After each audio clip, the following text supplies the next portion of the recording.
Nossas empresas hoje são fábricas. Nós literalmente vamos picar o ponto, entramos e saímos. Isso vai acabar. E quando nós estamos simplesmente em salário e entras das 9 às 5 e é sexta-feira, yes! E não segunda-feira, yes! Estamos mal. Eu acredito num futuro em que nós vamos ter 8 bilhões de empresas no nosso planeta. Todas as pessoas vão ser empresas. Como é que podemos acelerar esse processo? A realidade portuguesa é: tu estudas a geologia e não consegues ir trabalhar em geologia, vais para professor. É um emprego de escape, que é um erro gigante. Não há nada mais importante na nossa sociedade de nós formarmos as pessoas do futuro da nossa sociedade. E nós decidimos que o professor é uma profissão de escape. E isto é mesmo uma crítica. Eu não tenho medo nenhum de fazer esta crítica. Os meus filhos vão trabalhar num trabalho que não existe. Como é que tu preparas alguém para um trabalho que não existe? Como é que tu preparas alguém para um trabalho que não existe?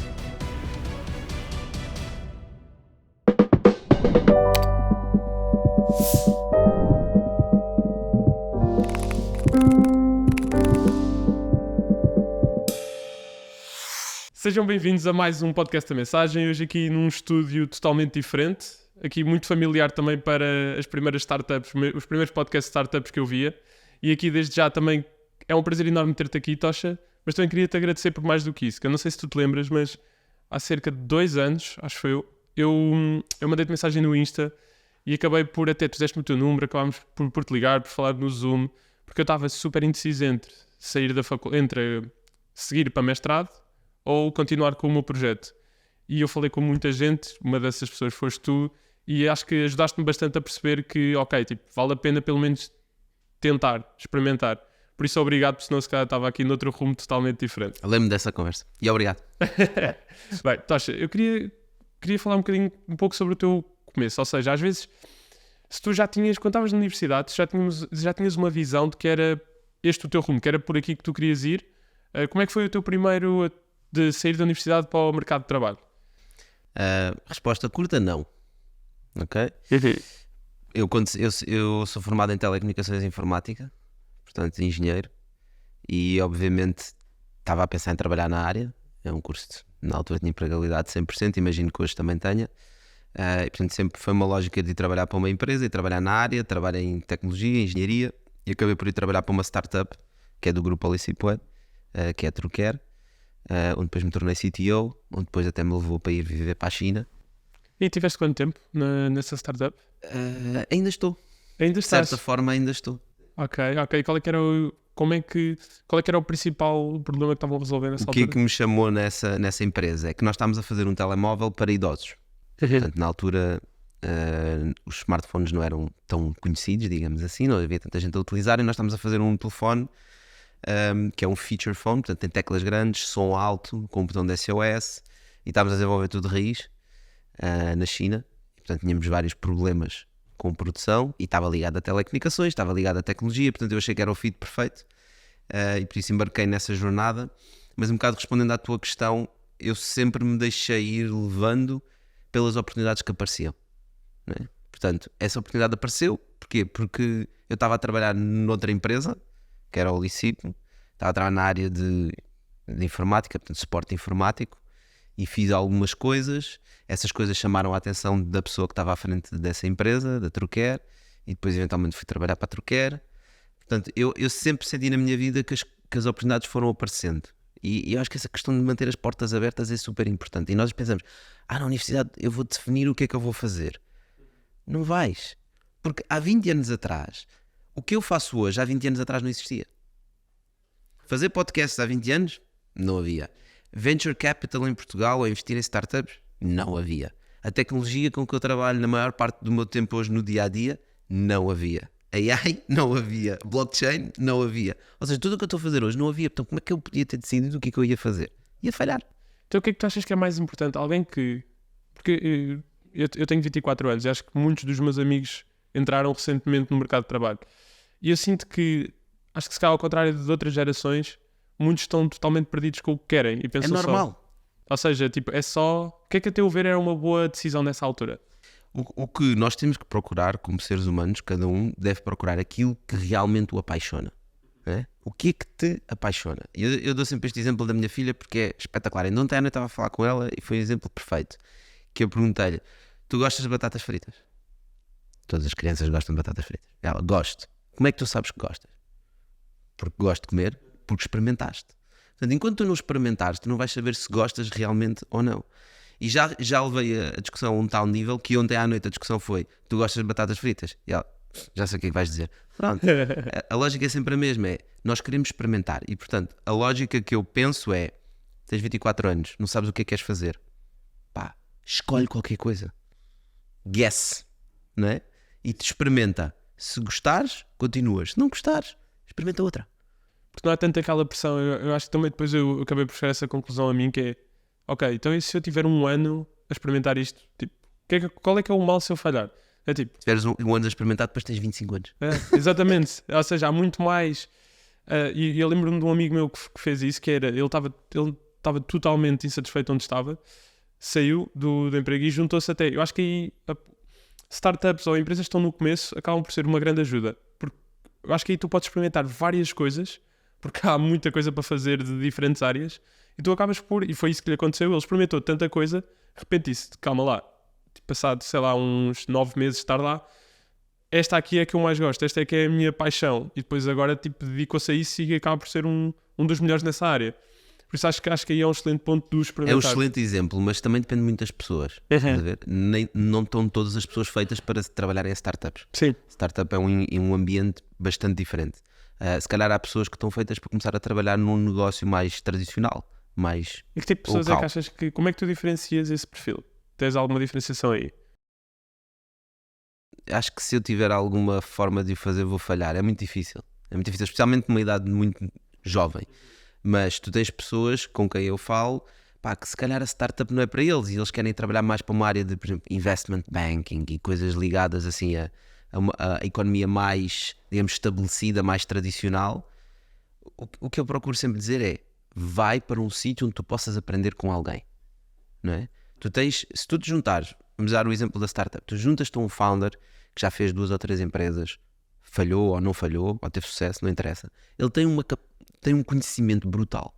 Se tu trabalhares ao lado dele durante 6 meses, tu vais ver a pessoa que tu eras há 6 meses atrás, é uma pessoa completamente diferente. Portanto, o que tu deves procurar é guess o que é que tu queres fazer, experimenta qualquer coisa e depois junta-te a alguém que tenha experiência e com quem tu possas aprender. Que seja aí um bom mentor também. É um mentor, sim. A palavra mentor às vezes parece um bocado que é um gajo que está-te a seguir. Às vezes nem precisa estar-te a dizer o que fazer. É só tu estares ao lado dele e veres como é que ele trabalha, como é que ele toma decisões, como é que ele aborda os problemas. É aí que tu aprendes, é na prática. Porque nós saímos da universidade com a teoria. A prática é diferente. E aí com um caso muito... É verdade, com um caso muito mais prático, eu penso a mim também, e até quando estás num percurso, vais experimentando várias coisas, vais variando, mas se tens um mentor ao teu lado, eu acho que também a importância do mentor que tu escolhes é muito... é muito importante porque eu penso que quando fui eu tive mentores que foram excelentes porque me deixaram falhar. Tipo, eles sabiam que eu ia fazer a asneira naquele percurso, mas nunca se meteram, nunca disseram, olha, tipo, isso vai dar a asneira. Foi tipo, achas mesmo que isso é o melhor? Sim, eu sinto que é por aqui o caminho.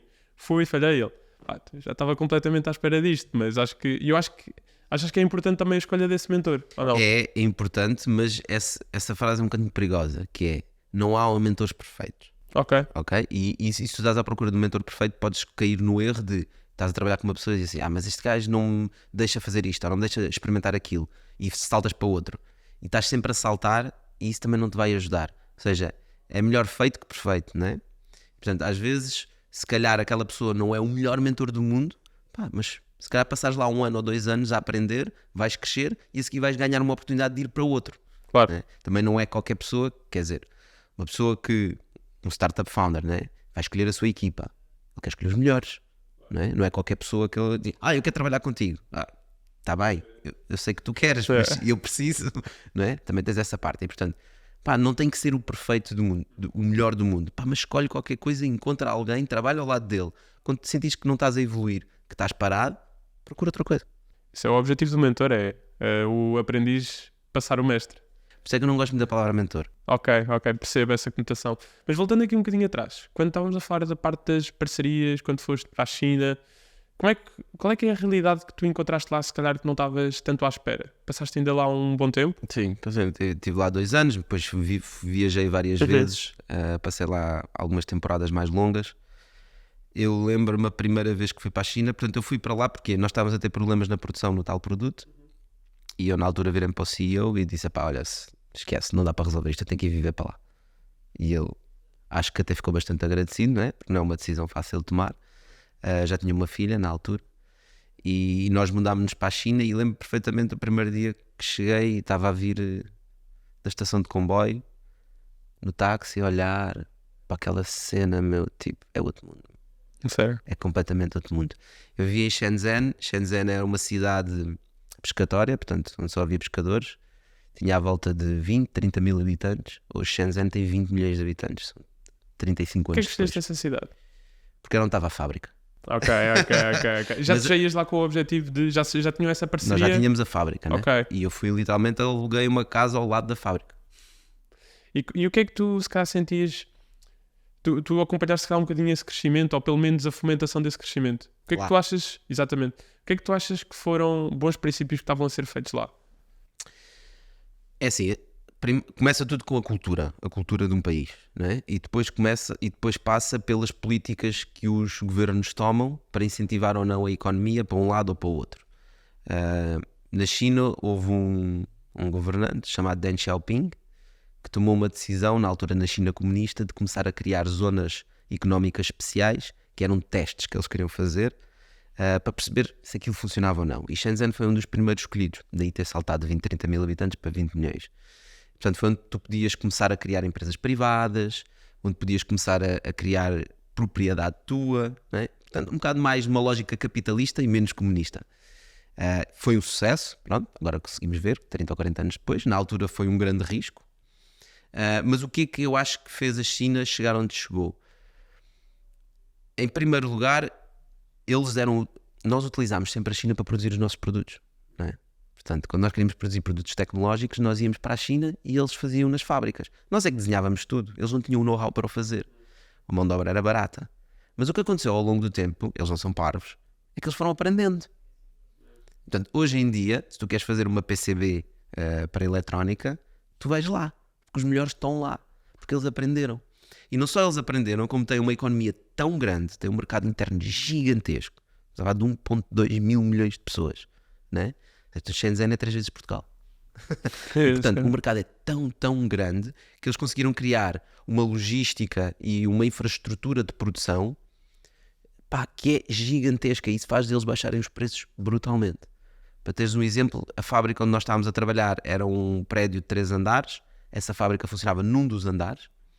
Mesmo ao lado desse prédio haviam 6 prédios que eram da Huawei, onde eles produziam a antena GSM dos telemóveis. 6 prédios de 3 andares, só para produzir aquela antenazinha que vai para o telemóvel. Portanto, estás a ver? A dimensão A de produção é brutal. E portanto, eles foram fazendo, foram aprendendo, e depois começaram a dizer, espera lá, não precisamos de criar empresas para ir para os Estados Unidos, como nós falamos muito em Portugal. Nós podemos criar uma startup só para Shenzhen. Pois, como eles já tinham, no caso da China também é super interessante a parte de que, se calhar, como eles olharam para o país e pensaram, ok, tipo, como é que vamos sair da fome? Como é que vamos tirar esta gente toda da miséria? E se calhar foram por um... Não sei se estás à vontade para te fazer esta pergunta, que é... Estou. Não. É que eu tenho esta pergunta é um bocadinho à parte, mas achas que foi... Eu faço esta questão a muita gente, porque criticam a liberdade na China, criticam a vida na China, mas eu penso, no final do dia eles salvaram milhões de pessoas de morrerem à fome. Ou seja, onde é que há uma estavam- vantagem e uma desvantagem, que é, para começar, eles não são uma democracia. Pelo menos não uma democracia ocidental como nós olhamos para a democracia e como nós defendemos que a democracia deve ser feita. Isso, nós podemos olhar em termos de liberdade, é uma desvantagem. Mas traz outra grande vantagem, que é os governantes que estão à frente estão lá para sempre, né? E isso faz com que eles não mudam de 4 em 4 anos. E portanto eles podem fazer planos a 30, 40 anos. E foi o que eles fizeram em Shenzhen. Foi um plano a longo prazo. Eles têm empréstimos a 100, 200 anos também. Exato. É Eles outra criam perspectiva cidades inteiras. Quando nós vimos aqueles vídeos, a cidade fantasma chinesa. Ok, mas vai lá 5 anos depois e depois diz-me se está fantasma. Porque eles constroem as coisas antes. Imagina, eles identificam que há um sítio onde há carvão. Eles querem extrair carvão. Eles constroem a cidade primeiro. Só assim é que eles podem atrair as pessoas. Portanto, eles constroem os prédios, as escolas, os centros comerciais, depois constroem as fábricas. E depois as pessoas vêm do interior da China, né? Estamos a falar de 1,2 mil milhões de pessoas, muita gente, e começam a preencher as casas. Sim, tem um problema de imobiliário, sim, tem vários problemas, tem montes de problemas, certo? Mas quem não tem? Sim. Todos têm, né? A verdade é que eles retiraram milhões de pessoas da pobreza, É isso. né? Milhões de pessoas que vivem nestas cidades e que vivem muito bem.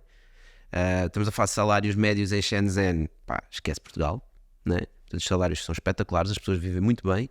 Eu conheci muitas pessoas que os pais deles trabalhavam no campo a apanhar arroz e eles hoje são donos de empresas que produzem tecnologia para todo o mundo. Ou seja, Há um desenvolvimento grande salto de qualidade de vida. Agora, esta é uma discussão muito difícil. À custa de quê? À custa de não terem democracia. Ok, tipo, certo. Mas quando tu estás a apanhar arroz e não tens comida na mesa, Tu não queres essa tanto. não é a tua prioridade. A tua prioridade é viver bem. E tu sentes que as pessoas estavam alinhadas com isso? Quando tu... Lá? Sim, a comunidade lá. Completamente. Eu tentava ter essa conversa várias vezes.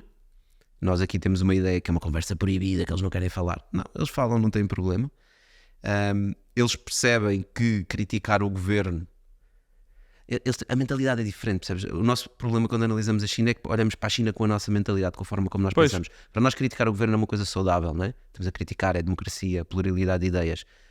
Para eles criticar o governo, eu estou a criticar-me a mim, estou a criticar o meu país, o meu governo somos nós, o Xi Jinping somos nós, ele está aqui para fazer o melhor para nós. E quem sou eu, que estou aqui a gerir uma fábrica que faz telemóveis, para tomar decisões sobre a economia de um país tão grande como a China? Eu não percebo nada disto, eu confio neles. Okay? É uma perspectiva Outra totalmente vez, diferente. há o risco, claro, Claro. mas funciona. E a maior parte das pessoas que eu falei, são muito poucas as pessoas que eu consegui encontrar que eram críticas do governo. Existem algumas que eu conheci, certamente existem mais, mas a maioria delas são todas de género, pá, os meus pais apanhavam arroz, eu estou a viver bem da bem, Sim, pois, porque estou a fazer qualquer coisa bem. é aquela questão, o que interessa é o output final. Às vezes, nesse caso, o que eles estão a sentir na pele deles é isso, é tipo, eu não estou a passar fome, tipo, já houve um progresso gigante no nosso país. E pode ser uma fase, ou seja, É agora isso que se eu ia calhar que dizer. eles estão a viver bem, Mas né? depois os Começam a filhos- pensar, espera lá, mas agora se calhar eu estou mais interessado na minha privacidade e nos meus direitos, e já começam pais a pensar no modo de governo do país, e se calhar daqui a 20, 30 anos a China é uma democracia. Yeah. Ou se calhar eles encontram outro modelo, porque a democracia também não é perfeita, nós Claro. sabemos bem. Se calhar eles encontram outro modelo que é a evolução do modelo deles. A questão é, eu sempre olho para a China e estava lá, que é, eu estou aqui, tenho que respeitar a cultura onde eu estou, eu não venho para aqui para andar a criticar o vosso governo. A verdade é que eu estou aqui, Sim, né? sim. Eu fui para lá por alguma Eu razão. tive esse interesse. Yeah. E portanto, pá, tentar perceber acima de tudo, e é por isso que eu acho que hoje consigo olhar para a China e perceber, é uma discussão complexa, escolhias viver na China ou viver em Portugal? Eu estou a viver em Portugal, não é? A escolha está feita. A escolha está feita, por outras razões. Conheço pessoas na China que querem sair da China, conheço pessoas que saíram da China e querem voltar para a China e voltaram para a China, e conheço pessoas que nunca querem sair de lá. Pá, há tudo. Há de tudo para todos. Mudando aqui um bocadinho o tópico para a parte de vocês como Alice e Poi, na questão de investir, vocês têm uma abordagem bastante diferente, que eu acho interessante, que é, eu acho particularmente interessante para Portugal, até mais do que isso, que é, vocês querem ajudar startups, também ajudam em negócios ditos normais, mas muitas vezes tentam pôr a startup, caso a startup falhe, tentar haver aqui uma maneira de torná-la um negócio que sobreviva. É um pouco isto, estou a saber explicar bem? Sim, acho que apanhaste aí um bom ponto. Porquê? Isto começa... Porquê é que nós trabalhamos assim? Portanto, o mundo Venture Capital, para quem não conhece, os fundos de investimento que investem em startups, funcionam numa lógica seguinte. A pessoa que está a gerir o fundo, a primeira coisa que vai fazer é o mesmo que um empreendedor faz, que é levantar dinheiro. Vai falar com fundos de pensões, com grandes organizações que têm dinheiro, com pessoas com muito dinheiro, e vai dizer assim, olha, dá-me o teu dinheiro para eu gerir o teu dinheiro e eu vou-te dar retorno financeiro. Portanto, a primeira coisa que eles vão fazer é levantar dinheiro de outros. E depois cobram uma comissão por estar a gerir o fundo e cobram uma comissão de sucesso, se tiverem sucesso no fundo de investimento. Nós não temos um fundo de investimento, portanto, nós nunca fomos buscar dinheiro de outros. E isso faz com que nós automaticamente tenhamos que ter uma lógica um bocadinho diferente de investimento. Como é que nós funcionamos? Nós temos determinadas empresas, sempre na área tecnológica, mas que são as empresas que nós chamamos de negócios. É uma palavra horrível, eu nunca tenho as melhores palavras, mas é tentar explicar. O que é que são negócios? São empresas mais tradicionais, em mercados estabelecidos. Exemplo simples, uma software house. Não é? Uma empresa que desenvolve software não é uma startup, estamos todos de acordo nisso, certo? Mas existem muitas software houses em Portugal e no mundo, portanto existe muita competição, mas existe muito mercado. E muitas software houses têm lucro no final do ano, certo? Portanto, nós procuramos este tipo de negócios que conseguem obter lucro. Nós somos sócios dessas empresas, recebemos parte do lucro. agarramos nesse lucro e investimos em mais negócios e depois também investimos em startups e também investimos em Web3. Portanto, criámos aqui um conglomerado de empresas, neste momento já somos à volta de 60 empresas, entre negócios, startups, empresas do Web3, e procuramos encontrar negócios que tenham EBITDAs positivos e que não tenha que ser só depois quando eles são gigantes e são unicórnios, né? Uma startup cresce até o unicórnio e depois ganha mercado, depois consegue começar a ter lucro. Nós procuramos negócios mais pequenos, que se calhar faturam 2, 3, 4, 5 milhões de euros por ano, mas que têm lucro. E depois nós podemos usar esse lucro para investir. Numa perspectiva sempre de angel investor ou rondas um bocadinho mais acima às vezes? Nós entramos sempre a primeira ronda de investimento, é o nosso sweet spot. Já, lá está, como nós somos um fundo de investimento, não temos um mandato aos investidores e regras que nós temos de seguir. Se amanhã quiser investir numa empresa que vale $1 bilhão, eu posso investir. Mas não é aí que nós agregamos mais valor, nós agregamos mais valor no início. Empresas que se querem começar em Portugal, que é um mercado que nós conhecemos, nós só investimos em Portugal, empresas tecnológicas e idealmente na primeira ronda de investimento. E acreditamos que nós conseguimos trazer mais valor nessa fase. E respondendo à tua questão há bocado, o que nós chamamos essas empresas são as empresas rinoceronte. Porquê? Porquê? Porque são empresas que podem vir a ser unicórnios. Portanto, se o rinoceronte correr e ficar fit, torna-se um unicórnio. Mas se não tornar um unicórnio não faz mal, pode ser um rinoceronte. E pode se tornar uma empresa que tem um EBITDA positivo, não tem um mercado gigante, fatura 1 ou 2 milhões, mas tem EBITDA positivo. Consegues dar algum exemplo prático que já tenha acontecido isso alguma do vosso portfólio ou ainda estão a trabalhar no processo de... Não queria dar exemplos exatamente diretos, mas o movimento pode ser para os dois lados. Ou seja, tu podes ter a ambição de ser uma startup e depois transformar-te num negócio, ou podes ser um negócio e depois transformar-te numa startup. E um exemplo simples. Imagina que és uma empresa, uma software house. Começas a desenvolver produtos para outros. Sim. Portanto, aplicações, sites, whatever. Começas a ter algum cash e começas a ter um ou dois programadores que estão mais livres. Começas a trabalhar num produto. Um produto depois pode ser comercializado a transformar-se numa startup. Ou então ao contrário. Criaste um marketplace espetacular e todas as pessoas estão ali ligadas umas às outras, aquilo é uma startup. Mas não está a crescer como tu queres. Então vamos deixar de abrir para toda a gente entrar aqui, todos os negócios poderem entrar e ser um marketplace completamente aberto, e vamos tornar-nos num serviço mais premium. Vamos usar se calhar um bocadinho menos tecnologia e mais pessoas para fazer a ligação e para ajudar os negócios a acontecer. E de repente no final do ano, em vez de estarmos a gastar mais dinheiro com o que estamos a receber mais dinheiro com o que estamos a gastar. E de repente somos um negócio. E o founder diz, eu estou um bocado farto desta cena de andar a angariar rondas de investimento, que eu tenho um negócio que é ter cash no final do ano. Bora transformar isto no rinoceronte. Eu acho que essa realidade se calhar é muito mais interessante até para Portugal. Porque às vezes, não sei se concordas ou não, mas às vezes de repente podemos estar a crescer algo aqui. E eu gosto daquela frase da Y Combinator que é do things that don't scale. E podemos estar a criar esse tipo de coisas e de repente vemos que o mercado pode ser um pouco pequeno em algumas situações, noutras, mas que é o suficientemente grande para tornarmos um rinoceronte também. Certo. Ou não concordas com isso? A questão, sim, concordo. A questão é, quanto dinheiro é que tu precisas por mês para viveres bem? Eu? Não, estou a dizer, uma pessoa, nós não paramos para pensar sobre isto. Às vezes nós estamos a pensar, quero criar um unicórnio e vou ter uma net worth de $1 billion.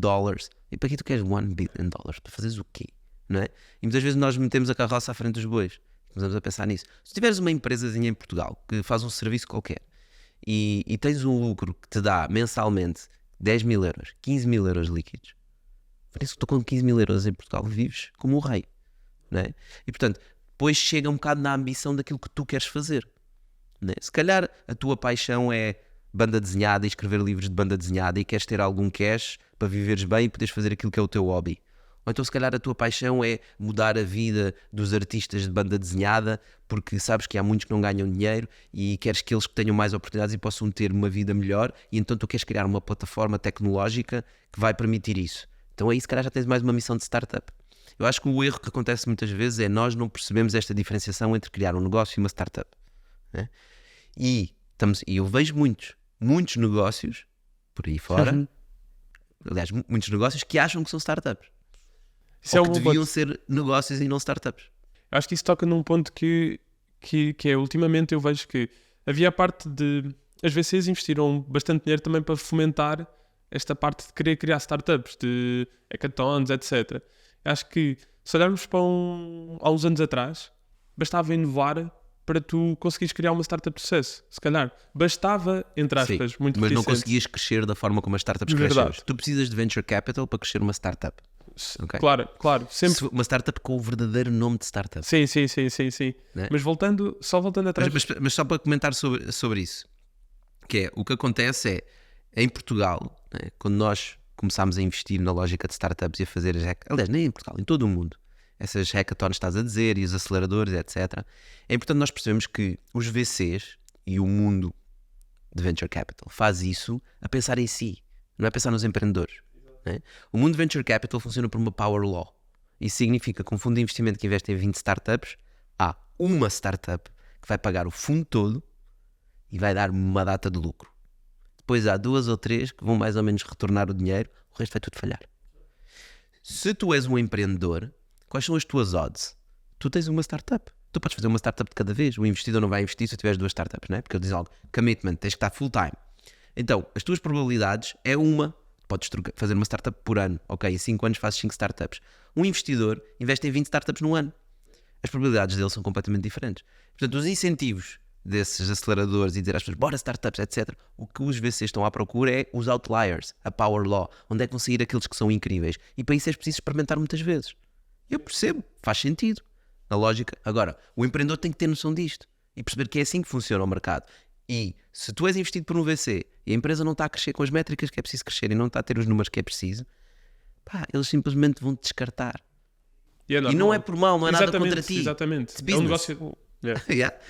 Nós, por exemplo, aqui na Olicipate temos essa vantagem, que é, investimos numa startup e ela não está a ter as métricas para levantar a próxima ronda de investimento, malta, como é que a gente transforma isto num negócio? Bora tentar. Mas eu não quero fazer negócio, eu quero fazer é mesmo startups. Ok, mas se há probabilidade de fazer isto um negócio, bora montar um negócio, podemos ir buscar um CEO externo, né? Tu baixas a tua equity e continuas envolvido na empresa, vais fazer as tuas startups, mas bora criar aqui uma cash cow para ti. Se tiveres 30, 40% de uma empresa que tem 1 milhão de euros de lucro por ano, Phonics, não é fixe receber 300 ou 400 mil euros por ano? É, e compensa muito mais a todos. Mas aí, eu só acho que, voltando só no ponto atrás, acho que estás a pôr um excelente ponto, porque às vezes nós pensamos, lá está, os VCs como sendo maus, mas não, é o jogo. Nós também estamos a receber esse dinheiro a custo desse jogo. É muito bom também essa parte de o ter. Eu até acho que é um movimento de redistribuição de riqueza. Porquê? Porque tu estás a tirar dinheiro de pessoas muito ricas, né? Estás a colocar dinheiro em empreendedores que pode ser um puto que acabou de sair da universidade, tipo o Zuckerberg. Né? Essa pessoa vai contratar pessoas e pagar salários. Né? Esse dinheiro está a ser queimado, por isso é que em VC se chama burn. Yeah. Isso é dinheiro de alguém. Sim, Não é? Tipo, quando entra 1 milhão de euros numa startup, de onde é que veio esse 1 milhão de euros? Veio de alguém, provavelmente muito rico, se veio de um VC. Foi que meteu o dinheiro no fundo. Né? Depois diz, mas ele depois vai ter muitos retornos. Ok, isso é o jogo dele. Mas essas 19 startups que falharam, todas elas tiveram investimento, durante 1 ou 2 anos todas tiveram a pagar salários, as pessoas estiveram a trabalhar e a crescer, né? E depois amanhã vão criar startups de sucesso porque tiveram aquela experiência profissional brutal. Portanto, há aqui um tique de redistribuição de riqueza. Se calhar a motivação não é a melhor, não é? Porque a motivação é para eles ganharem mais dinheiro. Mas a verdade é que tu não precisas de ter grandes ligações, conhecer todas as pessoas ricas para tu conseguires dinheiro para a tua startup. Tens que ter uma boa ideia, uma boa equipa, saberes pitchar, vais ter convencer e tu recebes dinheiro, cara. É brutal. Podes estar desempregado e a seguir tens um salário. E as startups, acho que essa é a parte que eu mais gosto de uma startup.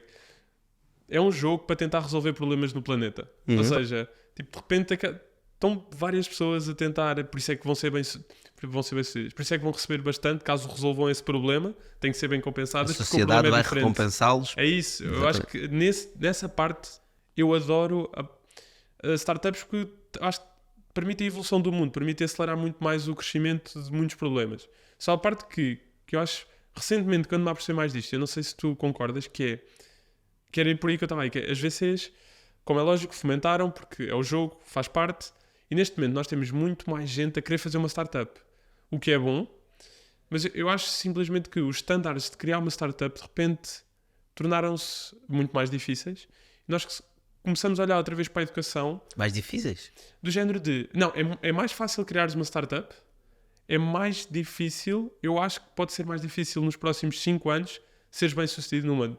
Do género de... Tens, se calhar cada vez mais vamos ver professores universitários a serem mais bem-sucedidos, doutorados, de repente o knowledge cada vez é mais valioso porque há muito mais gente com a base normal de knowledge. Não sei se me estou a fazer entender. A meu ver, é como se quem está a criar...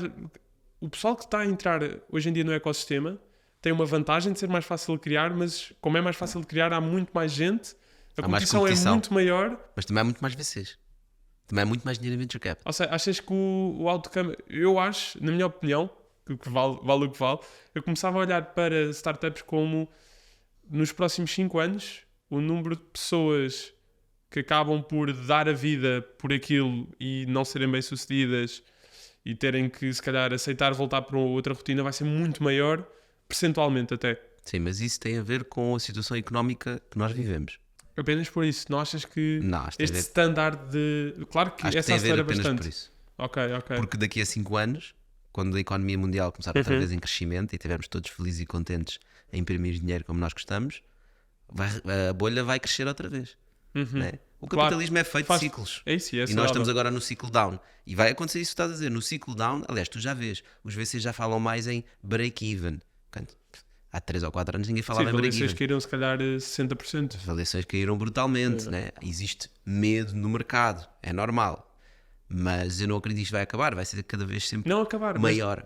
Mas concordas que a competição é tão maior que de repente knowledge pode ser outra vez bastante valioso? Por exemplo, porque comecei a reparar um pouco nisso, de startups internacionais que estão a ser bem sucedidas e que estão se calhar mais facilmente a receber rondas de financiamento. É outra vez pessoal com uma educação muito forte. Sim, isso tem a ver com o VC quando investe, né? O Venture Capital, procura diminuir o seu risco. Ok. Né? E é por isso que tu sais de Stanford ou de Harvard e tu consegues dinheiro. Não é só porque em Stanford e Harvard aprendes mais ou aprendes melhor. É porque tu vivendo lá 3, 4, 5 anos também ganhas um network muito melhor. Portanto, as tuas probabilidades de conseguir construir uma empresa são maiores. Os VCs estão sempre a olhar para risco. É gestão de risco, pura gestão de risco. E quando começa a haver muitas empresas, não é? Eles começam a ter que perceber, para lá, onde é que está menos risco. E começam a escolher.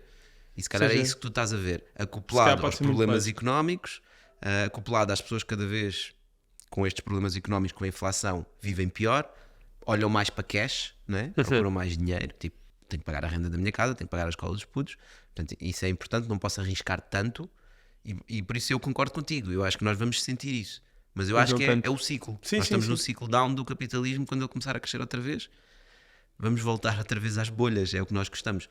E a verdade é que, há bocado estavas a falar, eu estava a pensar um exemplo que é sempre ingrato, que é falar das grandes empresas, mas um exemplo muito interessante sobre o OpenAI, né, e este boom que teve. Nunca houve uma empresa que cresceu tanto como o OpenAI, pronto, mega startup de sucesso. A verdade é que o Google trabalha com AI há anos. Né? Quando o OpenAI foi criado, o Google tinha 80% de toda a capacidade de processamento da AI do mundo. E eles nunca lançaram o ChatGPT. E é por isso que os VCs gostam de startups. Porque os startups conseguem revolucionar. O Sam Altman e a equipa e todos os gajos que estão lá, tinham uma sede de fazer aquilo acontecer, um sonho que um engenheiro no Google, nunca se sentiu bem. Né? E é essa a beleza das startups. Não, e se formos olhar para o percurso do Sam Altman, também... Pronto, Sam Altman é um outlier completo, né? Teve um Combinator, whatever, etc. Assim. Acaba por também... que eu disse, não é um bom exemplo, mas de qualquer das formas é um exemplo muito interessante, porque a Google é gigantesca, tem dinheiro infinito. O dinheiro da Google é infinito. Eles tinham 80% da capacidade de processamento do mundo e não conseguiram fazer um ChatGPT. E podemos dar outros exemplos. A Nokia não conseguiu fazer um smartphone. A Kodak não conseguiu fazer uma câmara digital. Se calhar aquela parte da startup do foco no utilizador, no foco de fazer o que as pessoas realmente querem, se calhar acaba por permitir, e eu acho que aí é que vê se é perfeita, que é, nós vamos estar este dinheiro, está 1 ano a pensar sobre este problema, a ver maneiras de resolver, testa com os utilizadores, e tipo, por isso é que desses 20, um vai ser inteligente naquele percurso, ou teve sorte de descobrir algo. Isso é a parte da beleza das startups. Mas eu acho que há também várias categorias de startups. Portanto, há aquelas startups que eu acho que não deviam ser startups, deviam ser negócios. Okay. Há startups que podem ser startups e podem vir a ser bons negócios, mas não são unicórnios. Há startups que são bastante interessantes e podem vir a ser unicórnios, mas não vão mudar o mundo. E depois há startups que mudam o mundo. E essas são super raras. Tu achas que o Sam Altman fez algum estudo de mercado para perceber se as pessoas queriam falar num chat com uma AI? Não. Ele assumiu o que era o mundo e ele foi construir aquilo que ele assumiu. Estás a ver? Ou seja, existe uma ideia em Venture Capital que é tu queres procurar um empreendedor que tenha uma ideia sobre onde é que o mundo vai estar daqui a 10 anos. E é uma ideia que pouca gente concorda. E ele constrói um produto para esse mundo, para essa realidade que ele imagina e que ele acredita que vai acontecer. E convence os VCs, não, mas existe uma probabilidade disto acontecer. E é nisso que os VCs investem. Eles não têm a certeza que o mundo vai ser assim. Mas eles pensam, há uma probabilidade deste gajo ter razão. E se ele tiver razão e construir esta empresa, daqui a 10 anos, isto vai mudar o mundo ou vai ser uma empresa gigante. Estás a ver? E é nisso, esses são as verdadeiras startups nata da nata. São bué da raras. Sim, se calhar conseguirmos agora nomear 30 já era muito. Já estou por Exatamente. Mas tu estás a ver a ideia do OpenAI. Sim. Estou a falar do OpenAI só porque é o que está hot agora. Super. Mas o Sam Altman e a equipa nunca foram perguntar às pessoas qual é o produto que eles querem. Eles lançaram o produto. A Netflix perguntou às pessoas que querem ver em streaming. Ou se querem ir buscar vídeos ao Blockbuster. Não, eles assumiram e disseram assim, não. A internet está a crescer, nós vamos ter cada vez mais bandwidth, cada vez vamos conseguir passar mais dados. Pá, as pessoas não vão buscar uma cassete, as pessoas vão ver em casa na sua televisão. De certeza que a maior parte das pessoas com quem eles diziam isto, assim, vocês são malucos. Isso nunca vai acontecer, ou isso falta bem de tempo, ou vocês nunca vão conseguir destruir a Blockbuster. Há uma data de coisas que tu podes dizer que são os problemas. A verdade é que eles imaginaram uma realidade futura, construíram um produto para essa realidade e hoje em dia nós vemos streaming e ninguém vai a Blockbuster. Isso é um bom ponto que às vezes nós, no ecossistema, às vezes criticam bem, não estás a falar com os utilizadores, não estás... Eu sei. Qual é que é a tua opinião aí? É válido. É válido ambos os lados. É. É essa a questão, não há uma forma É mais... aquilo que eu te disse. Há vários níveis de startups. Há vários tipos de startups. Isso é um bom ponto. Depende do nível a que tu estás na... Depende de ti, depende da tua equipa, depende do produto, depende do mercado, depende de tanta coisa. Os empreendedores nos estão a ouvir. Os investidores não sabem. Os investidores não sabem o que são startups de sucesso. Se soubessem, o portfólio de um investidor era sucessos. Olha, eu tenho um venture capital e eu só investi na Google, na Microsoft, na OpenAI. Né? Não, isso não existe. A esmagadora maioria das empresas que eles investem falham. Porquê? Os VCs viram muita coisa a acontecer e sabem algumas coisas que lhes parecem ser um trait daquilo que vai ser uma empresa de sucesso. Mas se tu fores avaliar todas as empresas gigantes, e estamos a falar daquelas startups da nata que eu estava a falar, e a estratégia que elas usaram para chegarem onde estão, são todas as estratégias diferentes. Não, lá está, se houvesse uma regra, se houvesse uma fórmula, também não eram únicas. Exato. Estragava. Então, mas focando aqui uma parte que eu acho que acaba por ser sempre essencial, que é os founders. Eu acho que os founders acaba por ser um ponto que é um pouco igual em todas as startups, são pessoas únicas e loucas. É isso que eu ia te perguntar. O que é que para ti, o que é que tu procuras num bom founder? Há alguns pontos? Vou dizer uma gira. Founder Product Fit. Nós falamos muito do Product Market Fit. E Founder Product Fit é bem importante, que é, tu estás a construir isto, estás a construir um marketplace para ajudar as pessoas a encontrar outras pessoas que podem passear com o teu cão. Mas porquê animais? Tens uma ligação com animais? É uma área que te apaixona por alguma razão? Ou foi simplesmente andaste a estudar andaste a ver o Twitter e a ver os estudos da McKinsey e decidiste que não, isto era uma área interessante? Eu procuro pessoas apaixonadas pelas áreas onde estão a trabalhar. Apaixonadas por resolver aquele problema. Porquê? Eu acho que isso é muito importante, porque isso é que te vai levar a teres uma determinação fora da média e tu tens de ter uma determinação bem acima da média para teres que criar uma empresa grande de sucesso. Agora, isso não se aplica a tudo. Se um gajo vem falar comigo e vai criar uma software house para desenvolver software, pá, ele não tem que ser um mega apaixonado do software, não é? Estás a perceber? Depende muito do problema. Depende do mercado, depende do problema, é algo muito mais específico e é bom ter essa abertura também. Eu acho que é quando se fala assim, gravam-se podcasts, etc. Gosta-se muito de falar de coisas muito específicas porque senão as pessoas ficam naquela, mas isto não me ajudou nada. Se eu disser assim, depende de tudo. Isso não me ajuda a nada. Pois eu sei, mas é que depende mesmo. Se tu quiseres que eu te diga uma fórmula, eu posso te dizer. Só que essa fórmula provavelmente pode não se vir a aplicar a ti. E tu vais seguir essa fórmula e vais falhar. Porque estás a seguir um guru qualquer que te disse como é que as coisas se deviam fazer. Mas acho que isso ajuda muito mais. Eu acho que isto ajuda a perceber exatamente que não há uma... O saber que não há uma fórmula é uma ajuda gigante, porque já não nos temos que focar numa fórmula. Eu acho que sim, mas nem todas as pessoas funcionam assim. Então é um bom ponto. Nós vivemos numa sociedade hoje em dia que gostamos muito de pôr tudo black and white, preto e branco. Ou é A ou é B, não há nada no meio. Não, o mundo tem muitos tons de cinzento e as coisas são muito subjetivas dependendo da tua realidade, de onde é que tu vens, do que é que estás a fazer, com quem é que conheceste. As oportunidades que te apareceram, o gajo que conheceste na rua. As coisas acontecem, tu tens é que ter um mindset de crescimento. De estares aberto a descobrir coisas novas, estares aberto a crescer profissionalmente, estares aberto a experimentar coisas diferentes e estares aberto a, quando encontras alguma coisa que deixe mesmo curiosidade e que te apaixona, a tirares-te de cabeça. Isso é um excelente ponto. Eu acho que se calhar tu tocaste numa coisa que é quase todos nós, quando estamos a ler aqueles livros, quando estamos a ver podcasts, estamos cá à procura de uma segurança, estamos a sentir algo que nos está a afetar e queremos segurança, queremos que aquele problema se vá embora e estamos a lutar por aquele problema se vá embora. E estamos à espera que alguém nos diga o que fazer, mas se calhar essa abertura é que é o que fazer, é teres esta abertura de espírito, teres a mente aberta para o que vier. Acho que a tua mensagem já está aqui muito bem passada. O Naval fala muito, Naval Ravikant, fala livro muito. Favorito. You are reading the winning lottery ticket, né? Portanto, tu estás a ver a receita do que funcionou, ou seja, é como veres os números do Euromilhões, de um Euromilhões já passou. Né? E o que acontece é, obviamente, nós queremos resolver o problema, estamos a ler a história, vemos determinadas situações e procuramos identificar-nos. E como é que eu aplico isto à minha vida? E como é que eu faço? Isso é bom, é um bom exercício. Desde que mantenhamos a distância de pensar, isto não é a Bíblia. Sim. Não é? Há cinzentos. Se calhar no meu caso esta parte aqui não se aplica, mas esta aplica-se. E aquele gajo disse uma cena que eu acho que nada se aplica, mas aquele pontinho que ele diz até se aplica. Então para mim eu sinto-me confortável em fazer isto. Tu tens é que te sentir confortável com o mindset que tu criaste na tua cabeça e estar sempre aberto a que ele mude. Mas aí se formos tocar no Naval, o Naval acaba por ter algumas fórmulas. Dentro da abertura que ele tem só, por exemplo, as 3 formas de leverage, de tentar procurar leverage. Eu acho que se calhar também toda a abertura de espírito Os fundamentals. Ok, temos sempre ali uma base na qual nos podemos resguardar. Pá, a base, não é? Tu tens que ter. Tu para conseguires ler um livro tens que saber o que são as letras e ler as palavras. E há algumas pessoas que falam de bases. O Naval é um exemplo. Há outros. Agora, a maior parte dos livros de ensinar as coisas falam de receitas, não falam de bases. E é isso é um excelente ponto que tu disseste. Tu queres procurar as bases. Aprender o que são as 3 formas de leverage, né?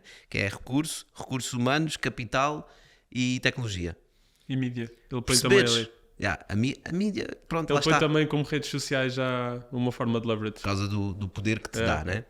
E é verdade. Mas perceber os fundamentals é super importante. Então, se calhar, a próxima pergunta é perfeita, que é uma pergunta da AOB, que é... porque alguma gente do mundo aqui das startups diz, se tu queres criar uma startup de sucesso, esquece Portugal, vai lá para fora. Qual é que é a tua opinião nesta frase? Esquece Portugal, vai lá para fora se queres criar uma startup de sucesso. Eu discordo. Vou explicar porquê. Muitas vezes quando nós começamos a criar uma startup, olhamos para o mercado. Aliás, é um bocado isso que se ensina, que é qual é o teu market, né? Quão grande é o teu mercado. Mas a verdade é que se nós formos olhar para as grandes empresas de sucesso, as grandes startups de sucesso, elas nunca começaram no mercado grande. Começaram sempre no mercado pequeno. Exemplos fáceis. A PayPal, quando começou, fez um produto para os power users do eBay. Não sei exatamente quantos é que havia, mas eram tipo 120. Okay? E eles em alguns meses conseguiram 80 desses, ou mês ou semanas, não sei os números dá certo, conseguiram 80 desses clientes. Isso significa que eles apanharam 70, 75% do mercado em semanas. E a seguir é que começaram a abrir. O Jeff Bezos, desde o início, queria vender tudo online, mas ele escolheu os livros de propósito, um nicho. O Mark Zuckerberg lançou o Facebook, não foi para todo o mundo, foi em Harvard. Em quanto tempo é que ele apanhou 80% de Harvard? É isso é que tu queres. Tu queres encontrar um nicho onde tu possas crescer muito rápido, possas abarcar esse nicho. E o que é que isso significa? Que é um nicho que sente muito o problema que tu estás a resolver. E essas pessoas vão se tornar os teus power users. E tu vais criar um produto muito melhor porque estás a trabalhar com essas pessoas. Portanto, se aplicares isto a Portugal é um mercado pequeno. E então, para o que eu acabei de dizer, isso deveria ser excelente. Óbvio que há outros problemas. Por exemplo, angariação de capital. Né? A quantidade de investidores que nós temos em Portugal é mais reduzida. A cultura portuguesa. Tu apresentas um produto altamente tecnológico a uma empresa portuguesa mais tradicional e dizes, mas é daqui. Fazes o mesmo nos Estados Unidos, eles compram no dia a seguir. Né? Portanto, a cultura também é importante. Ou seja, existem várias coisas, mas depende muito do tipo de empresa que tu estás a fazer. Se calhar se estás a fazer uma coisa altamente tecnológica, AI para empresas, etc., se calhar a adoção em Portugal vai ser mais lenta. Mas há outras áreas em que tu podes encontrar um nicho em Portugal, podes criar um produto forte para depois ir lá para fora com um produto forte. Sim, até podemos olhar, por acaso essa é um pouco a nossa estratégia também no Student Up, que é olhamos muito mais para Portugal como um público difícil, que se a dor realmente existe, e se nós realmente conseguirmos ver a dor deste público e ir por aí, se calhar é uma base excelente para seguir e atacarmos lá fora. Acho que é válido estares a pensar isso. E tens outras vantagens, por exemplo, vocês conhecem o Programa Nacional de Educação. Exatamente. Vocês conhecem o que é que se dá matemática aqui nas escolas. E, portanto, é muito mais fácil vocês estarem a ensinar matemática em Portugal do que estarem a ensinar matemática em Singapura, imagino. Ou na China. Já agora tem uma abordagem... Eu tenho a minha lembrança. Eu era utilizador do meu produto há 7 anos atrás. Que é recente até. Ou... acaba por ser muito mais próximo até crescer. Até o exemplo que eu olho sempre é redes sociais. É muito mais fácil sabermos o que é que em Portugal querem para crescer uma conta nas redes sociais do que de repente ir crescer uma conta na China. Tipo, se calhar estou a fazer coisas muito tugas, de repente está a conta morta. Olho muito também por aí. Mas mesmo eu percebo essa lógica de começar em Portugal primeiro e eu acho que faz sentido. Mas imagina, se tu estás em Portugal e queres lançar uma startup nos Estados Unidos, então estás em Portugal a fazer o quê, man? Sim.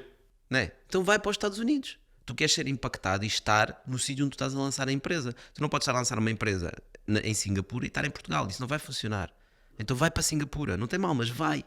Né? Agora, percebe que tu vais chegar lá, vais cair de paraquedas numa cultura que tu não conheces, num país que tu não conheces, onde não tens network. Né? Porque eu estava a pensar, se acontecer alguma coisa nas escolas secundárias, tu estás em casa a jantar a ver as notícias, tu vais ser impactado com isso. Porque as nossas notícias falam sobre a realidade portuguesa. Sim. Né? Tu vais ser impactado com o que está a acontecer nas escolas secundárias em Singapura. Para isso tens que estar lá. Sim, nem faço ideia se é uma necessidade lá. Eu tinha que chegar lá e, primeiro de tudo, perceber se havia essa necessidade. Por isso é que tens uma grande vantagem de começar aqui, porque conheces muita coisa. Começas já de um patamar completamente diferente. Agora, há produtos que não vão funcionar aqui, seguramente. E há empresas que só com Portugal, especialmente as startups, né? Obviamente, só com Portugal não é suficiente. E os próprios investidores internacionais dizem, mas estás só em Portugal. E alguém que esteja em casa, que nos esteja a ver, por exemplo, está num trabalho neste momento e tem uma ambição de que quer criar aquela startup, aquela ideia em específico, tem que querer avançar com ela.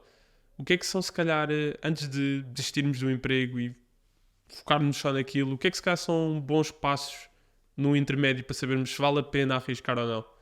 Existe? Primeiro, tomar uma decisão de fazer uma startup é uma decisão muito séria. Okay? Uma startup, em média, os fundos de venture capital para ter sucesso são entre 8 a 12 anos. Portanto, tu vais trabalhar os próximos 10 anos da tua vida naquilo. Primeira pergunta, é isso que queres fazer? Portanto, essa é a primeira. Porque não vale a pena começares uma startup para daqui a 2, 3 anos fechar, né? Também os investidores também não querem investir nisso. Portanto, estás committed para fazer durante 10 anos e trabalhar neste problema? Primeira decisão, sim. Segunda, tu tens as ferramentas e o know-how necessário para criar uma startup? Alguma vez trabalhaste numa startup? Conheces founders? Alguma vez falaste com um investidor? É que se não, se calhar é melhor ir primeiro trabalhar para uma startup. Aprenderes, cresceres, tens os tais mentores, estamos a falar, e depois sim ires criar a tua startup. Assumimos que sim, queres trabalhar 10 anos nisto, já tens experiência, já fizeste pitches, conheces mais ou menos como é que funciona o mundo das startups. Começa, meu. O que é que tens que fazer para começar? Quem são os teus utilizadores? Fala com eles. Lança uma landing page, não tenho produto. Lança uma landing page na mesma. Lança uma landing page e tenta perceber se as pessoas querem ir lá. Né? Quais são as skills que te faltam? Eu sou um gajo bué da tech, se calhar preciso de um gajo mais emocional, um gajo mais de vendas, aquele que vai dar a cara, que vai convencer os investidores, que vai convencer as pessoas a vir trabalhar connosco. Se estás a criar uma startup e vais estar a trabalhar 10 anos nela, tu vais ter uma empresa com mais de 10 mil pessoas, né? O trabalho de um CEO numa startup que tem 1000, 5000 pessoas não é andar a pensar como é que a gente faz esta venda e etc. É um trabalho muito mais abrangente, é um trabalho de inspiração das pessoas que trabalham contigo, dos teus clientes, dos investidores, é um trabalho de pensar na estratégia, no futuro, e é um trabalho de recrutamento. Tens que recrutar pessoas, portanto, para recrutar as pessoas tens que apaixonar as pessoas. Portanto, também tens que ter esses traits. Ou seja, existe uma data de coisas que tu tens que ter como ferramentas. Se tu não tens, precisas de um co-founder. Portanto, quem é que poderia juntar aqui? E Pensar depois nessas coisas todas. há todo um jogo, sim, há muito mais. Eu acho que isso é uma excelente base para alguém que o queira já começar a fazer todas estas questões, começar a satisfazer esta base para poder, se calhar, um fundamental. Algumas partes. Mas eu diria assim, se o que eu disse agora para alguém foi tipo, uau, nunca tinha pensado nisto, tu não estás pronto para fazer uma startup. Vai trabalhar numa startup primeiro. Estás a ver? Se o que eu disse foi do género, estás óbvio, é isso mesmo que eu penso, então se calhar estás pronto para fazer uma startup. E não é porque eu tenho a verdade, faltam muitas coisas para o ingrediente de começar. Mas estas são algumas das bases. Tu tens que perceber isto e tens que estar convencido que é assim que funciona, porque tu vais jogar um jogo que tem as regras escritas. Não é? O jogo de venture capital, de angariar dinheiro e de crescer, tem algumas regras escritas. Temos aquela liberdade que nós falámos, que nós não sabemos quem é que são os que têm aquela estratégia incrível que vai mudar o mundo. Nunca ninguém lança uma empresa como a OpenAI. Ele literalmente lançou um chat e disse no Twitter: falem aí com essa cena. E deu uma coça de todas as redes sociais, todo o lado. Não se calava. E foi para a migração. Pronto, isso é outra discussão. Mas depois, começámos a startup, começámos a ideia e depois chega sempre aquela parte de bora levantar capital. Eu tenho aqui uma opinião um bocadinho diferente, um bocadinho. Nós, por exemplo, no Student Hub, nós tentámos adiar ao máximo levantar capital, tipo, é sempre bora tentar bootstrap, bora tentar de outras maneiras, bora adiar ao máximo até encontrar product market fit e aí sim pôr o pé mais um pouco no acelerador. Mas qual é que é a tua visão aí? Achas que às vezes há uma necessidade grande de levantar, por exemplo, aquele angel investor logo ao início para termos uma liberdade para estar no produto? Qual é que é a tua opinião? Várias coisas. Tentar dizer algumas. Para já, se tu só vais fazer a empresa se levantares uma ronda de investimento, é porque provavelmente isso não é um problema que tu queres trabalhar os próximos 10 anos. E como nós já falámos, se não queres trabalhar os próximos 10 anos, não devias fazer uma startup. Okay? Segundo pensamento, o mais valioso que tu tens quando estás a criar uma startup é a equity da empresa. Quanto mais depressa tu fores levantar dinheiro, mais depressa estás a dar equity. Okay? Portanto, tens que pensar nisso. Terceiro ponto interessante. Os investidores não gostam de investir para descobrir qualquer coisa. Eu não invisto em prospecção de mercado, nem em perceber se as pessoas querem isto, se isto é um problema real. Eu quero usar o meu dinheiro como gasolina, para uma coisa que está a funcionar e dizer assim, olha, a gente só tem 100 euros por mês para investir em qualquer coisa e está a funcionar e está a dar estes números. Se eu tiver 100 mil euros, eu consigo fazer isto 1000 vezes melhor. Então, toma lá 100 mil euros. Estás a ver? Os investidores também querem procurar diminuir o seu risco e, portanto, ir bootstrap no início, acho excelente. Estar a trabalhar numa corporate, numa empresa qualquer e chegar à noite, meter os filhos na cama, dar jantar, dar banho, etc. Às 10 da noite começar a trabalhar até à meia-noite, a construir qualquer coisa on the side, excelente. Até sentir, espera lá, isto está a ganhar fogo. É? Se calhar posso começar a dedicar mais tempo a isso, se calhar posso largar o meu trabalho, se calhar posso angariar investimento. E se calhar pensar eu sinto que, não sei se é um erro comum, mas eu sinto que a mim, eu muitas vezes fazia planos demasiado longos, planos de um ano, planos de tipo...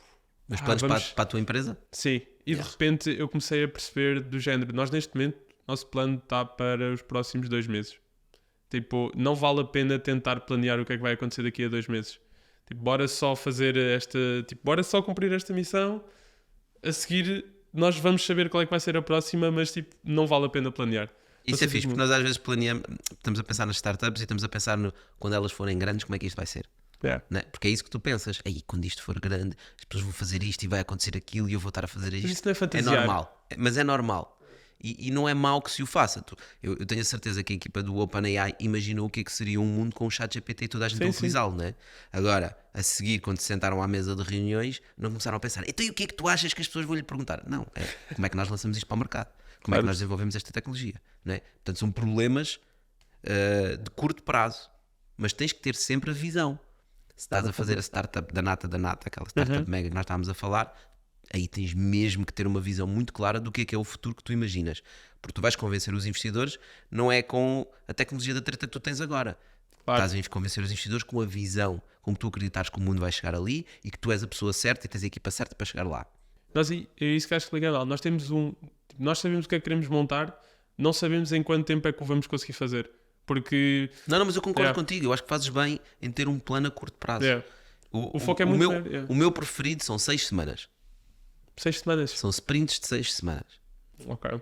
ok? E achas que... Que é do género, uma ou 2 semanas antes do final do sprint, estás a pensar no sprint seguinte e tens sempre uma visão mais global de daqui a 1 ano, mais ou menos, daqui a 6 meses, quero estar mais ou menos aqui, mas tu fazes coisas muito concretas para 6 semanas e fazes esse sprint em 6 semanas e depois avalias os resultados e tomas as decisões seguintes e estás sempre a iterar assim. Porque as 6 semanas, pá, fomos testando e é o que sentimos que faz sentido. 3 semanas parece curto, 2 meses parece longo, 6 semanas é aquele número que não é pão nem é queijo. Estás a ver? E que foi o que vos fez mais, mais sentido até agora? Até agora é o que eu acho que tem funcionado melhor. E achas que, voltando aqui a focar um bocadinho em Portugal, quem está a criar, o que é que tu achas que o ecossistema mudou bastante? De repente, cada vez mais está a haver um apoio às startups. O que é que tu achas que poderia ser diferente? O que é que tu gostavas, se calhar, de ver aqui em Portugal daqui a 3 anos? Que tipo de apoio gostavas de ver mais? Ou achas que falta? O que é que falta? Falta mindset. Ok. O que eu gostava de ver era uma mudança de mindset. Em que sentido? No sentido de perceber que nunca ninguém ficou rico com salário. Certo? Outra vez naval. Nunca ninguém ficou rico com salário e isso tem uma razão, porque quando tu estás a... E quando eu digo rico, atenção, não é rico de dinheiro. De wealth, é a diferença entre... Podes fazer o que tu queres.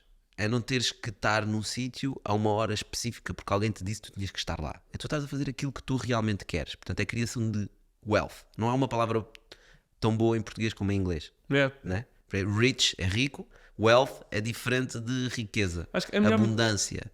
Eu já tentei procurar a palavra, nunca encontrei uma acho que não há uma palavra. Acho que a melhor maneira de descrever é mesmo só algo que por si só permite seres o que tu quiseres, do género, está a trabalhar, entre aspas. Uma máquina, eu acho que o melhor é tipo uma vending machine, do género. Temos uma vending machine que resulta bem o suficiente durante os próximos 10 anos e podemos ser livres de aumentar as vending machines ou estar a cortar a relva. Exato. Então, olhando para essa questão se tu hoje em dia estiveres a criar uma startup e fores contratar um programador qualquer e perguntares, olha, tu queres receber 3.000 euros por mês ou queres receber 1.500 euros por mês e equity da empresa? Ele vai responder 3.000 euros por mês. Se fizeres o mesmo nos Estados Unidos, especialmente em Silicon Valley, ele vai responder 1.500 euros por mês. E eu acho que é esse mindset que nós precisamos mudar. Como é que isso se muda? Há várias coisas que têm que acontecer. Para começar, convém termos sucessos. Não é? Nós temos unicórnios no papel, mas ainda não temos unicórnios na conta bancária.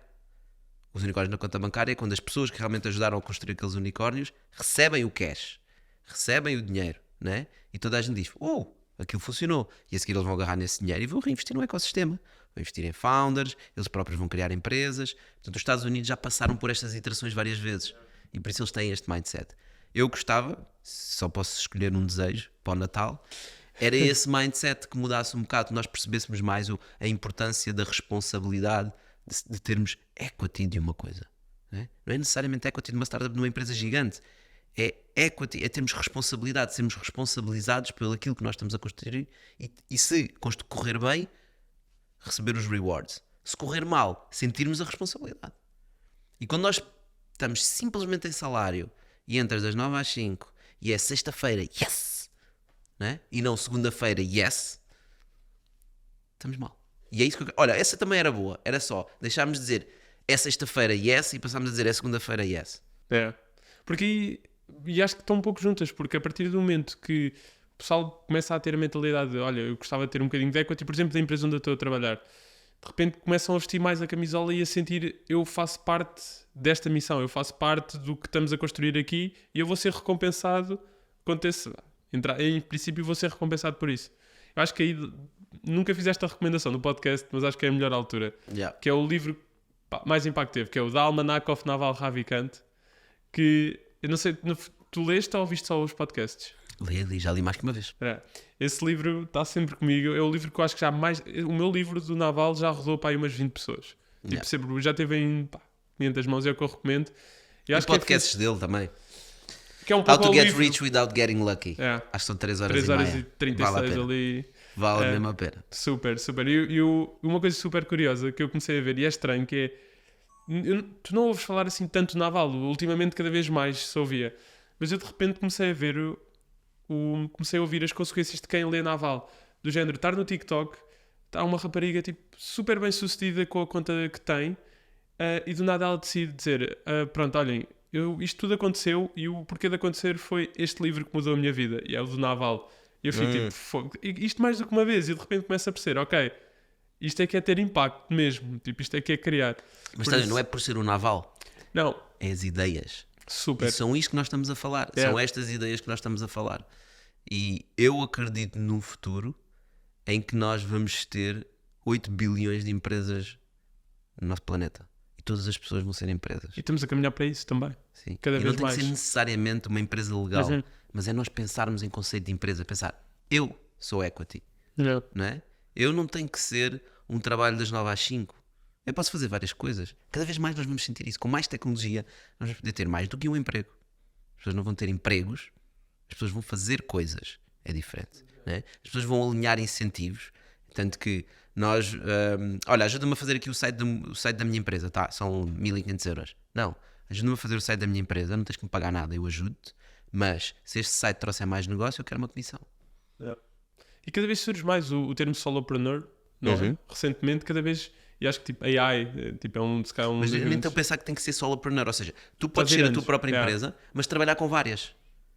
Sim, estou a perceber. Tu vais lá, ajudas aquele, vais lá, ajudas aquela empresa tem 40 pessoas que se juntam, depois destroem-se e entram mais 10, depois juntam-se grupos de 5 pessoas que fazem este projeto, outros grupos de 7 pessoas que fazem aquele projeto, depois há um grupo de 1000 pessoas que estão a fazer um projeto. Estás a perceber? Eu acho que nós vamos ter uma dinâmica na nossa economia completamente diferente. E esta ideia de irmos... Porque as nossas empresas hoje são fábricas. É. Nós literalmente vamos picar o ponto, entramos e saímos. Isso vai acabar. Porque a revolução digital vai entrar em pleno com os blockchains, com as inteligências artificiais, com tudo isso que nós temos e vai destruir a mentalidade da fábrica, que é o que as nossas empresas são. É pacto um salário, pá, mas quando isto der bué de lucro, olha, recebe salário na mesma. Como é que podemos acelerar esse processo? Falando sobre isto, começando falando sobre isto, não é? Sugerindo às pessoas para verem coisas como o Naval e outras pessoas que falam sobre como o Bitalk também. Cada vez mais tento falar mais disso no Bitalk. Aliás, se forem ver as últimas vezes que eu falo, praticamente todos os podcasts eu falo em alinhamento de incentivos.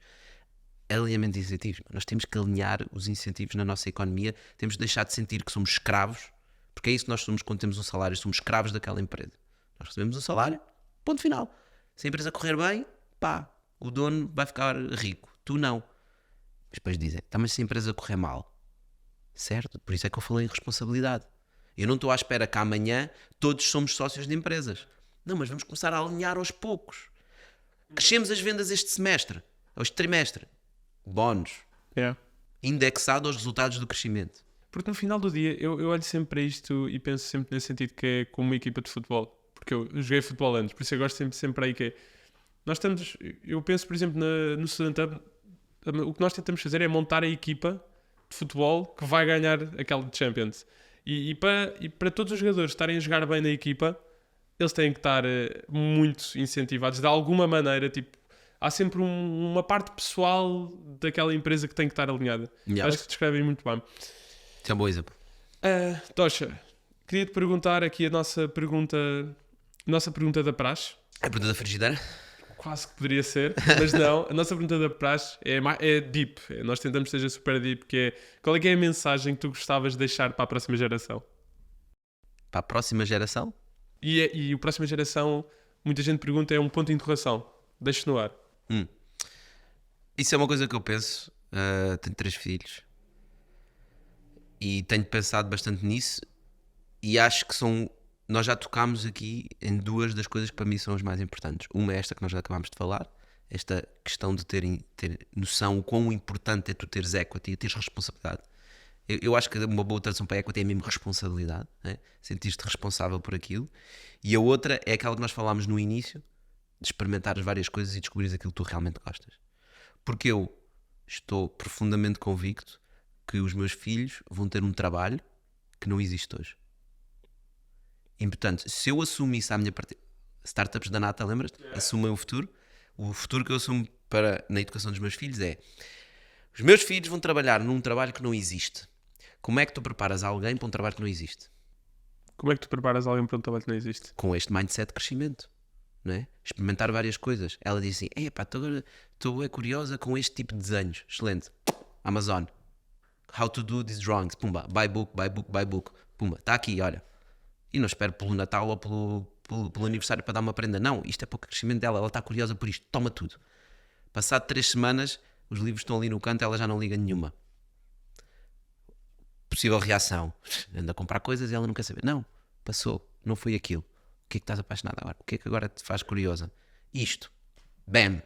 Estás a ver? Ou seja, crescer a curiosidade. Não matar a curiosidade. E como pai não te preocupa então a maneira porque, ou seja, a educação foi feita, a educação que temos hoje foi feita por outro sistema. Odeio a educação. Como pai, como é que tu é que eu penso sobre isto? Eu ainda não sou pai e eu já tenho dor. Com muita dor. Pois. Mas acabas por ter que viver com o que há, porque não há bem uma solução, não é? Yeah. Yeah. Acabo por dizer, eu tenho uma responsabilidade muito forte.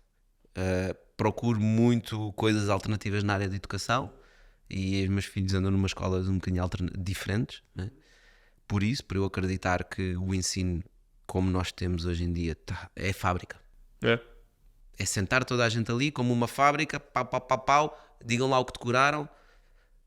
A minha filha agora anda a decorar a tabuada.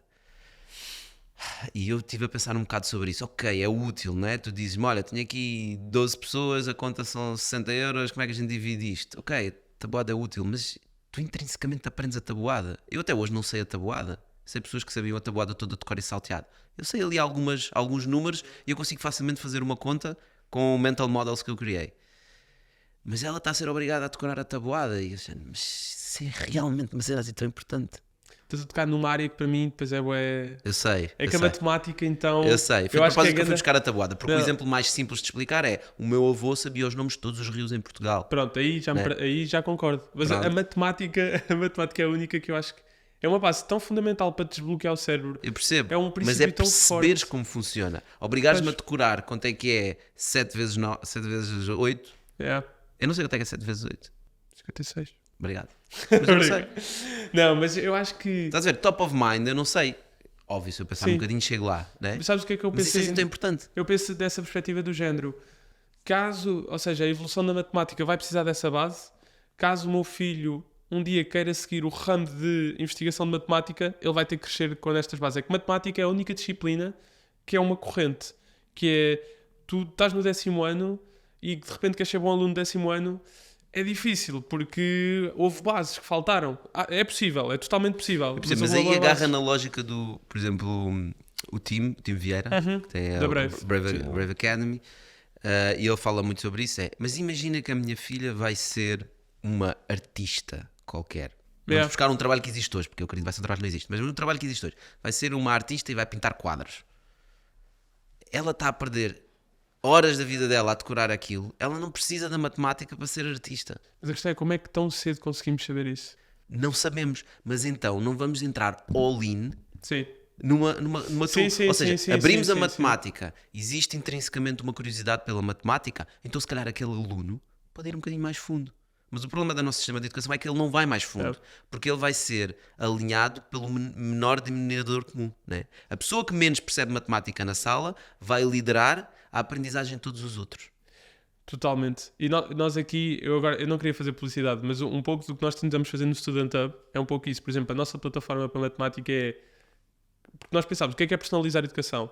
É personalizar o exercício que é posto à frente do aluno.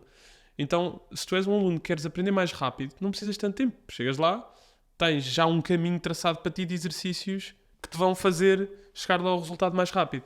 Se tu és um aluno que tens alguma dificuldade maior, se calhar só naquela área, naquela parte da disciplina, ok, vais ter um caminho um bocadinho mais lento, mas facilmente de repente consegues outra vez aproveitar. Eu acho que isso faz todo o sentido, mas tu tens o teu trabalho simplificado.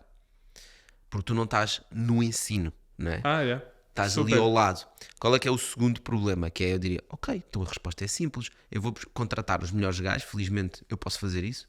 Tenho capacidade financeira para fazer, vou contratar os melhores gajos, meto a minha filha em casa, dou-lhe os melhores professores, ela anda à velocidade dela, né? Aprende só aquilo que nós decidimos e como nós queremos, e a parte social, que é só das coisas provavelmente mais importantes. Não, o que eu diria a escola traz isso e é bem importante.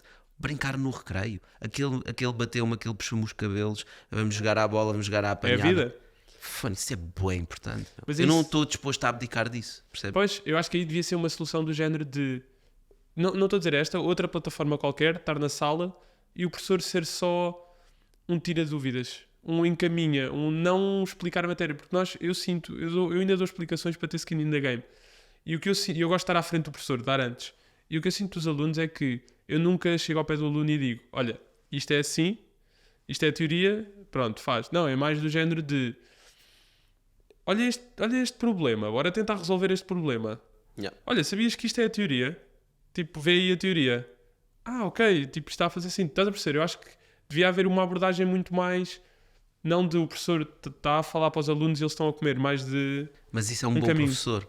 Isso, e como tu sabes bem, a realidade portuguesa é: tu estudas geologia e não consegues ir trabalhar em geologia, vais para professor. Esse é o É um problema. emprego de escape, que é um erro gigante. Tipo, não há nada mais importante na nossa sociedade de nós formarmos as pessoas do futuro da nossa sociedade. E nós decidimos que o professor é uma profissão de escape. E isto é mesmo uma crítica. Eu não tenho medo nenhum de fazer esta crítica. Sim. Os nossos professores, não são todos, nós temos professores espetaculares, mas são uma minoria. Não são uma maioria, são uma minoria. E há muitas pessoas que são professores porque não têm mais nada para fazer, né? E todos os anos, quando vamos colocar professores na escola, é uma escandaleira. Porque meteram-me aqui, porque aquilo aqui. Porque... Eu não percebo porque é tão difícil resolver esse problema. Pá, irrita-me profundamente ser uma profissão de escape para formar as pessoas do futuro. E depois admiramos que os portugueses têm isto, têm problemas naquilo, são iliterados financeiramente, não percebem isto, não percebem aquilo. Tu perguntares a uma pessoa quem é que foi o professor que marcou a tua vida. Se ele disser 2 ou 3, é incrível. Yeah. Mas ele teve 30 ou 40 professores na vida toda dele e não se lembra de nenhum deles, porque eles não foram impactantes. E eu acho que é a parte injusta que E a minha mãe era professora. O meu pai é professor. Eu acho que aqui a parte injusta é que, e é isso que se calhar um bocadinho que deve ser mais combatido, é que quem tem acesso, os privados estão a crescer como nunca, o volume de colégios privados, o que eu acho super justo. Se fosse eu faria o mesmo. Mas aqui está a haver uma penalização gigante. Isso que depois cria uma sociedade elitista, né? Super, os que podem super, pagar. super. Estamos a falar de colégios privados em Portugal onde pagas mais de 1000 e tal euros por mês por criança. Quem é que paga 1000 e tal euros? É absurdo. 1200 euros por mês por uma criança? Se tens 3 filhos, imagina. Todo 4000 euros por mês? Não. O salário médio em Portugal são 1200 euros. Não. A educação, e se formos olhar para as grandes... Houve alguém que já resolveu os problemas. Se nós formos ver, sei lá, Singapura, a maneira como construiu a educação, China... Pronto, depois a China e a Índia... Não tem problemas, não é? Aquilo é mais difícil, que eles... Não sei se estás a par, mas eles puxaram tanto... Tipo, a taxa de suicídios isso é super alta logo quando ainda são crianças, porque a exigência é tão alta.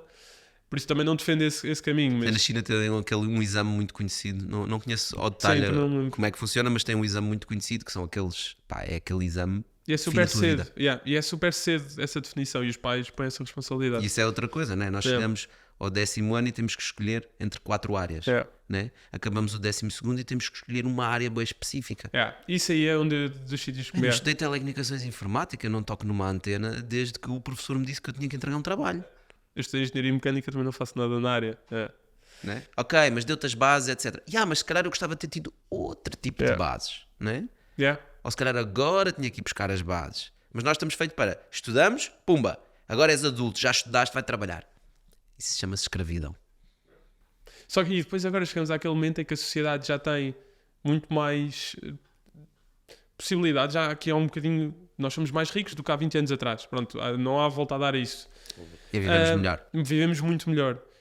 E aqui, de repente, está a haver um grande choque. E eu digo isto, não sei se estás a par disso também, mas por amigos meus e por falarmos uns com os outros, a quantidade de pessoas que estão totalmente perdidas, que não sabem, tipo o que é que eu estou a fazer com a minha vida, crises existenciais muito mais cedo.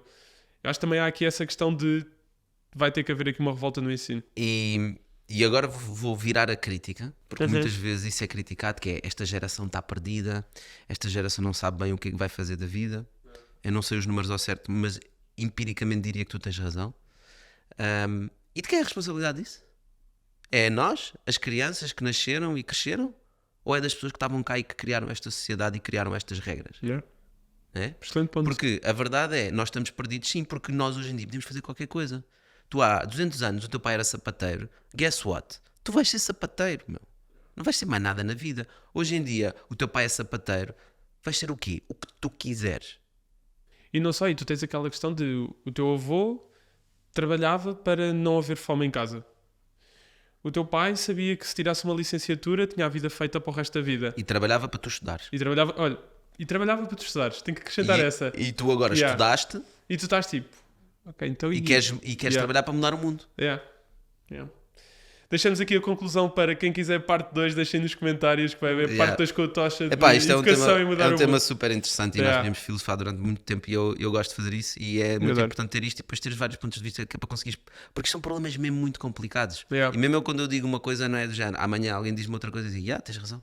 Então, mas tu disseste aquilo. Eu, mano, tipo, o que tu queres? Eu não sei. Era super interessante. Eu adorava ir a um podcast onde estavam tipo 5 pessoas com visões bué diferentes sobre este tópico. 4 horas de podcast. Se alguém fizer esse podcast, alguém por favor que faça esse podcast para eu ver. Nós vamos fazer. Bem, Tocha, olha, muito obrigado. Foi uma excelente conversa. Foi um prazer ter-te aqui. Obrigado.